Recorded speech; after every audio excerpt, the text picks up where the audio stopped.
No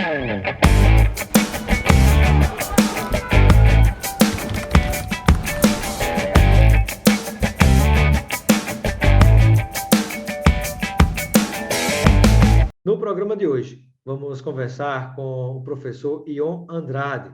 Ele também é epidemiologista e é do quadro da Secretaria de Saúde Pública do Estado do Rio Grande do Norte. Conosco vai falar sobre um tema que tem preocupado o mundo inteiro, especialmente falar sobre a varíola dos macacos, conhecida também como monkeypox, ainda trazer alertas sobre a situação de andamento do Covid e a necessidade de continuidade da vacinação e, por incrível que pareça, teremos, no ano de 2022, ter que voltar a falar sobre vacinação contra a poliomielite, conhecida como a polio. Professor Ion, seja bem-vindo ao nosso Espaço Cidadão. Obrigado, Robson. É sempre um prazer estar aqui com você. Prazer tê-lo conosco. Eu gostaria de iniciar a nossa entrevista falando sobre a monkeypox, ou varíola dos macacos. E eu pediria que o senhor explicasse para o nosso internauta, telespectador, né, o que é exatamente essa nova doença. Na verdade, é uma doença já bem conhecida, que é uma doença que funcionava como uma endemia na África. Portanto, uma dessas doenças da pobreza sempre desprezadas, né, pela indústria farmacêutica, portanto, pela iniciativa de políticas públicas mais fortes. E pelos governos dos outros países, né? Se só Isso não está acontece. atingindo a setores da pobreza no mundo inteiro, então deixa para lá, né? Exato. Então, isso não acontece apenas com a varíola dos macacos, ou com o monkeypox. É o caso, por exemplo, da tuberculose, né? Que ainda conta com um tratamento que é muito demorado. Não há nenhum estudo sobre novos medicamentos em tuberculose. Portanto, o paciente com tuberculose tem que ser tratado durante 6 meses. Portanto, é diferente de outras doenças que têm investimentos muito pesados, inclusive na produção de novos medicamentos, com base no perfil genético desses germes, de forma que é o caso da tuberculose, é o caso da malária, né? É o caso de tantas outras doenças que são secundarizadas, porque, apesar de atingirem um grande número de pessoas, elas não geram o interesse mercadológico das indústrias farmacêuticas no sentido de ter prontidão em relação ao enfrentamento dessas doenças. Razão porque elas continuam produzindo muitos casos. A varíola dos macacos, portanto, ela é uma doença que costumava acontecer apenas no continente africano, parecida com a varíola, mas a varíola tem uma letalidade muito mais alta. A varíola dos macacos, ela raramente ocorre de maneira mais grave, pode produzir óbitos, mas, sobretudo, de pessoas imunodeprimidas, portanto, que não têm imunidade para enfrentar o vírus. E, portanto, é essa doença que, portanto, poderia se parecer com a catapora, né? Que poderia se parecer com o sarampo, do ponto de vista não clínico, mas do ponto de vista da maneira como ela se propaga. É uma doença com um vírus relativamente estável, não se trata de uma doença com o risco maior de mutações como acontece com a Covid, de maneira que essa doença que eu diria assim, que talvez não precisássemos estar enfrentando, porque se houvesse a disponibilização maciça de vacinação no continente africano nos momentos de pandemia, talvez ela não tivesse chegado a essa condição hoje de estar sendo, inclusive, sinalizada como emergência nacional, inclusive, do ponto de vista da saúde pública, né? Pois é. E com relação à própria varíola dos macacos, né, eu queria que o senhor falasse um pouquinho sobre quais são as formas de transmissão, né, quais são os sinais e sintomas dessa doença. Pois é. A varíola dos macacos, ela, para exemplificar e dar maior facilidade de compreensão aos nossos ouvintes, né? Ela poderia se parecer com a catapora, porque ela cursa com o aparecimento daquelas vesículas, né? Que depois são substituídas por crostras antes de desaparecerem, né? É uma doença que tem um período de incubação de 7 a 14 dias, e que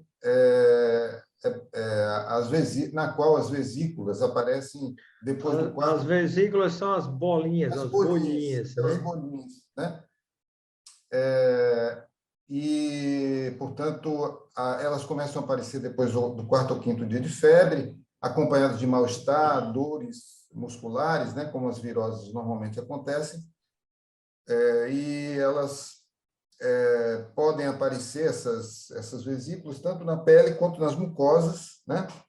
E, às vezes, elas são acompanhadas de sintomas dolorosos importantes, de forma que, às vezes, inclusive, o internamento vem a se dar não tanto pela gravidade do quadro, mas para o manejo da dor decorrente dessas erupções. Mas, em geral, ela evolui de forma benigna, portanto, é excepcional que a varíola dos macacos venha a produzir óbitos, mas eles podem acontecer principalmente em populações com baixa imunidade.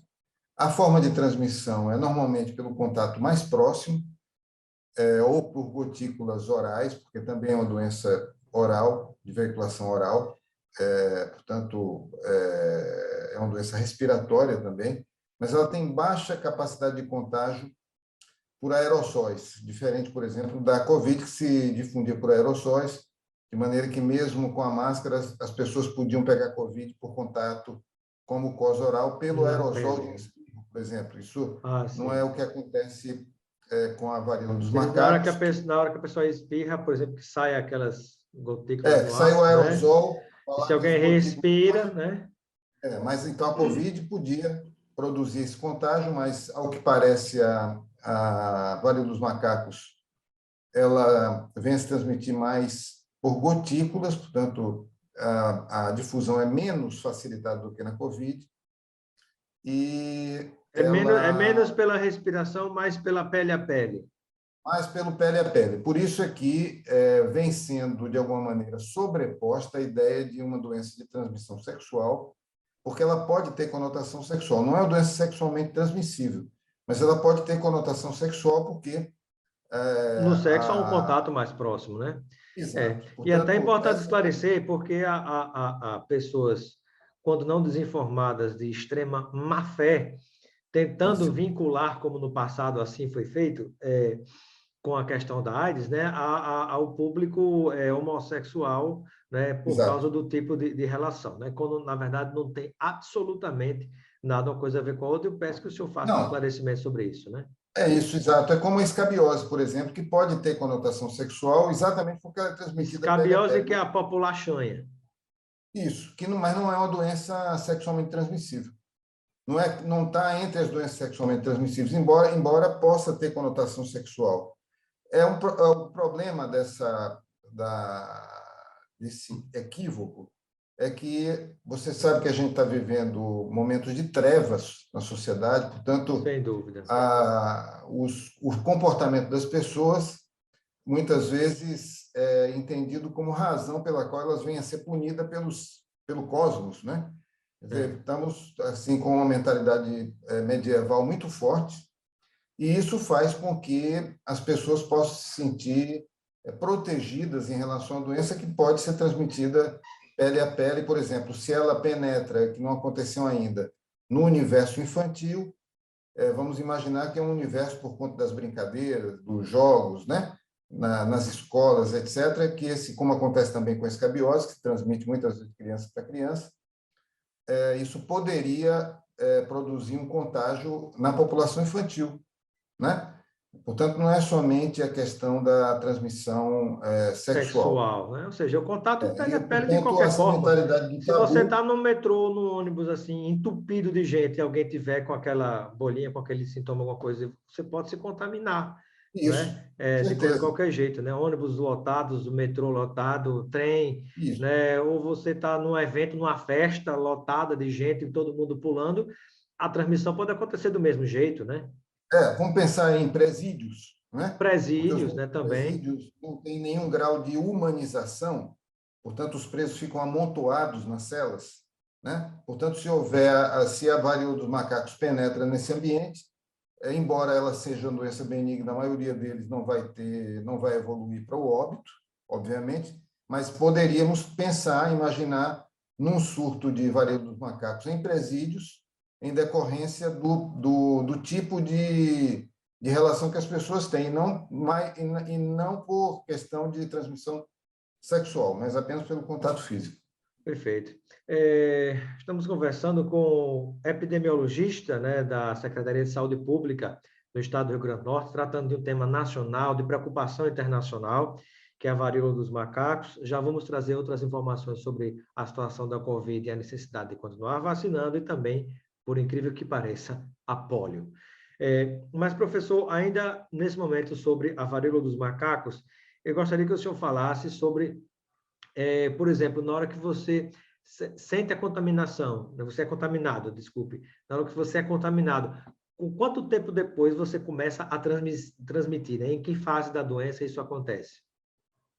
Normalmente as doenças virais elas podem cursar com a transmissão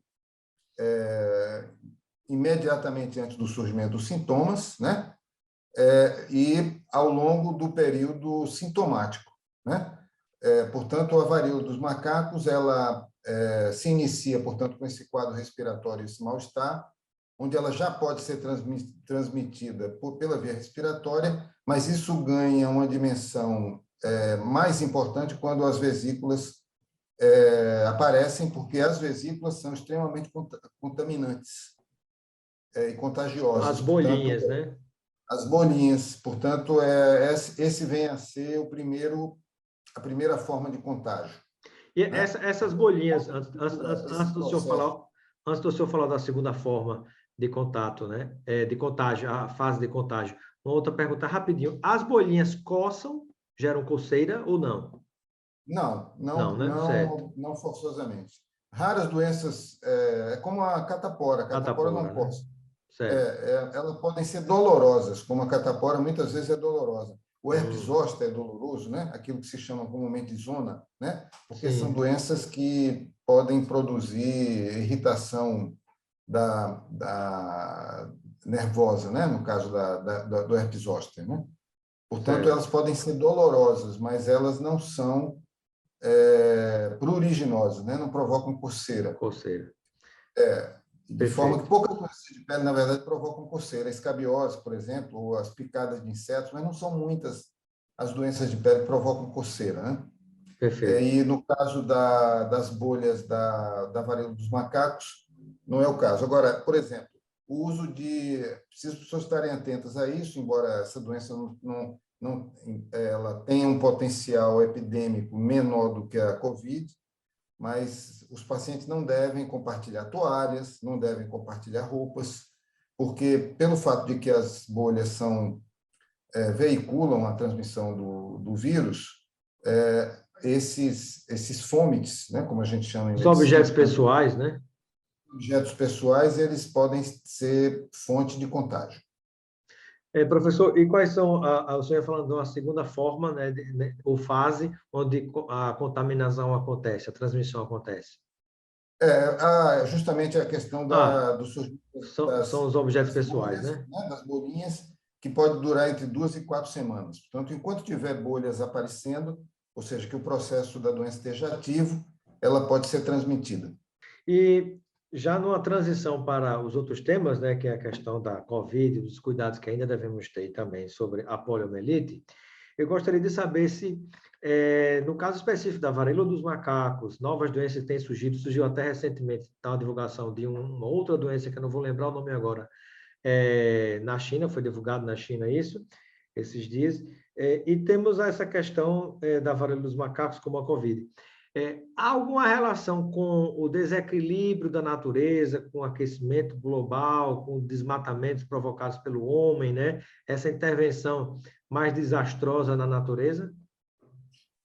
Veja só, todas essas doenças que nós temos tido ameaça e emergência em saúde pública vêm sendo zoonoses. É o caso do ebola, que é uma doença que vem dos morcegos. É o caso da Covid, que também é uma doença que vem dos morcegos. É o caso dessa doença que veio a ser identificada na China, e que tem se noticiado que ela é também uma zoonose. Foi o caso do primeiro vírus SARS-CoV, antes da Covid, que também não chegou a ser uma pandemia, mas produziu muitos óbitos, né? Além de outras doenças, aquela pneumonia típica que aconteceu talvez uns 20 anos atrás, que depois se identificou que era um gato selvagem que era vendido também como alimento nos mercados chineses, que era a origem do vírus. Sim, Portanto, essa relação do homem com a natureza, ela é uma relação viva, não é uma relação estanque. E, portanto, essa ação predatória do homem sobre a natureza, a invasão de novos habitats, né? A destruição da mata, a exposição de animais ao contato com as pessoas, né? Ela é extremamente preocupante do ponto de vista do contato do ser humano com novas doenças. E, portanto, além de outras, por exemplo, a ciência ela continua avançando, ela vai em busca de amostras que estão em profundidades marinhas, né? Aquilo é trazido para análise científica, portanto, se a gente pensar do ponto de vista da quantidade de micro-organismos que existem e daqueles que produzem doenças, a quantidade de micro-organismos que podem produzir doenças é muito inferior, proporcionalmente, à quantidade de micróbios. Nós estamos todos respirando aí, agora, conversando aqui, respirando a quantidade imensa de bactérias, fungos, etc. Mas isso não produz doença em nós. Mas essa proporção, ela é uma proporção mais ou menos definida. Portanto, o contato do ser humano com novos habitats e, sobretudo, esse desrespeito da ecologia, que é o que, né, vamos ver aí nossa política governamental em relação à Amazônia, né? Tive lendo recentemente que uma área equivalente ao estado do Rio de Janeiro foi destruída durante o governo Bolsonaro. Portanto, isso implica em riscos. Além de ser a destruição da natureza, também implica em risco. Então, hoje, as zoonoses elas têm um papel de gerar grande preocupação do ponto de vista do surgimento de novas epidemias. Vivemos o mundo das epidemias. Só para completar, Robson, porque diria que é importante isso, hoje nós estamos vivendo a aldeia global. Alguém pega um avião, 10 horas depois está em outro continente totalmente diferente, de maneira que nós não vivemos mais aquela situação estanque de populações humanas separadas umas das outras. Hoje, a varíola os dos macacos, fluxos aumentam a cada dia, né? elas vêm a sinalizar, talvez, que nós tenhamos entrado numa espécie de mundo das pandemias. Perfeito. Muito importante essa reflexão, professor Ion. E agora eu gostaria de saber que preocupações ainda devemos ter em relação à Covid-19, professor. Veja, a Covid-19, essa sim é uma doença que nós não podemos deixar de nos preocupar.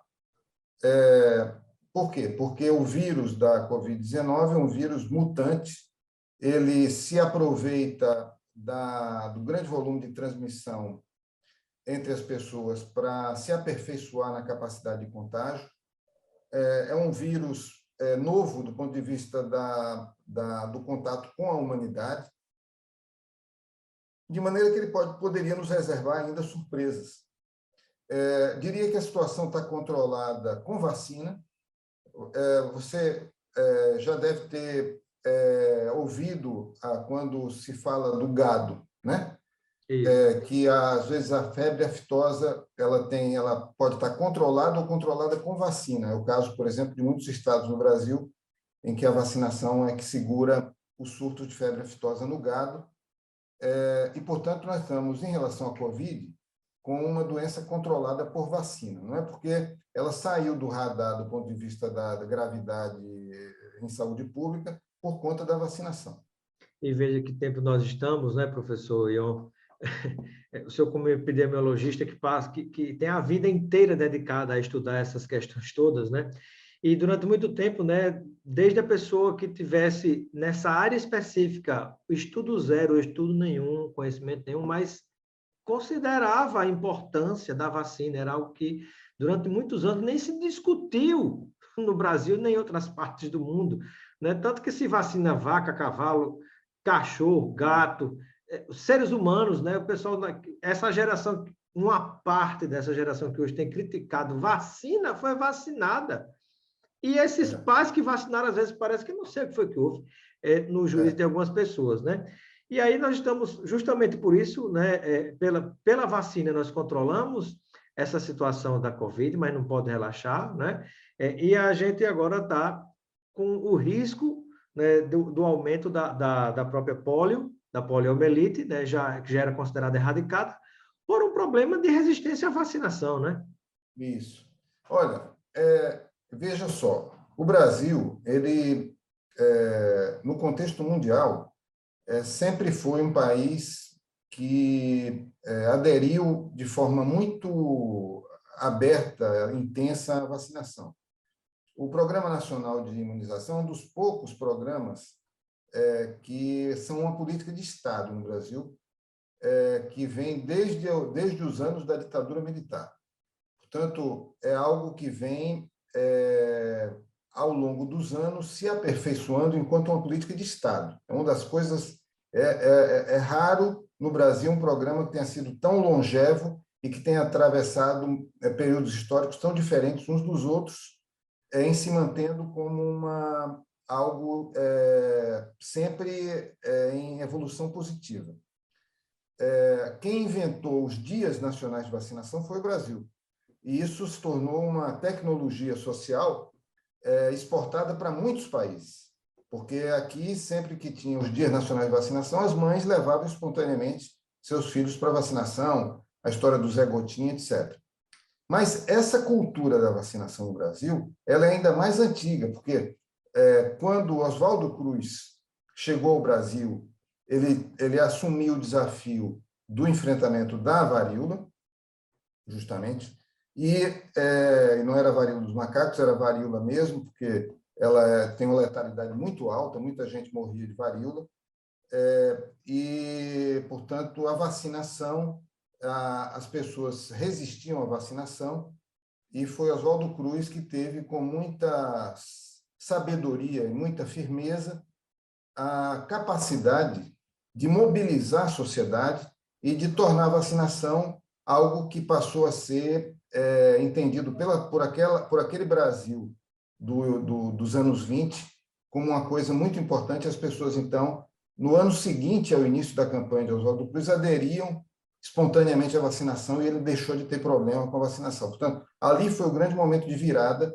da adesão do Brasil à cultura da vacinação. Então, você veja que o retrocesso produzido por esse obscurantismo, ao mesmo tempo religioso e político, né? Você imagine que é um retrocesso do ponto de vista da cultura e da civilização no Brasil, que nos remete a 100 anos de perda, né? A 100 anos de perda. Sem dúvida. Muito bem.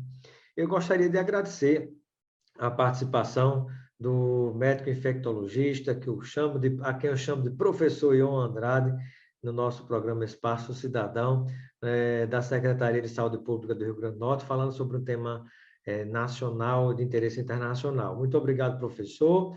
Seja sempre bem-vindo ao nosso programa. Eu deixo o momento final para as suas despedidas. Robson, é sempre um prazer estar aqui com você. Nós estamos num momento em que esses temas de saúde pública relacionados a doenças novas Talvez não venha a ser um tema que se localize no tempo, mas talvez a gente tenha que conversar sobre outros momentos, outras doenças que possam sinalizar risco para a sociedade, né? De forma que acho muito importante essa sua preocupação que vem acompanhando esse cenário desde o início da Covid. A gente teve a oportunidade de conversar ao longo Algumas vezes, né? várias vezes, de forma que a gente precisa, portanto, trazer luzes para a sociedade. Eu acho que essa sua iniciativa ela contribui muito para esse esclarecimento hoje tão necessário. Muito obrigado, professor.